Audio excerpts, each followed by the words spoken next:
ঢাকা মহানগর পুলিশের অতিরিক্ত কমিশনার রেজাউল করিম মল্লিককে ডিএমপির গোয়েন্দা বিভাগের প্রধানের পদ থেকে সরিয়ে দেওয়া হয়েছে।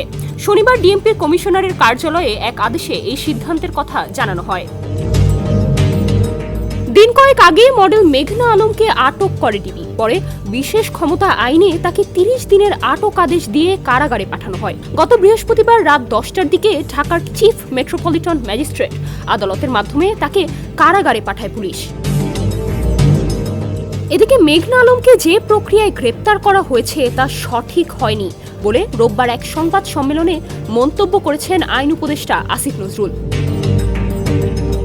রেজাউলকে ডিবি প্রধানের পদ থেকে সরিয়ে দেওয়ার আদেশ সই করেছেন ডিএমপির কমিশনার শেখ মোহাম্মদ সাজ্জাদ আলী। আদেশে বলা হয়, ডিএমপির অতিরিক্ত কমিশনার রেজাউল করিম মল্লিককে ডিএমপির সদর দপ্তরে সংযুক্ত করা হয়েছে।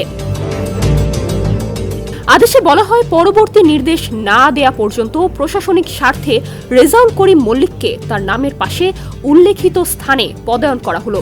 এই আদেশ অবিলম্বে কার্যকর হবে বলে উল্লেখ করা হয়েছে। বান্ডেল থাকলে প্রতি সেনমানিতে টাকা বাঁচবে। বিকাশ সেনমানি বান্ডেল কিনে জিতুন প্রতি লেনদেনে। গেল 1 সেপ্টেম্বর ডিএমপির ডিবি প্রধানের দায়িত্ব পেয়েছিলেন অতিরিক্ত police commissioner Rezaul. Desk report, সমকাল।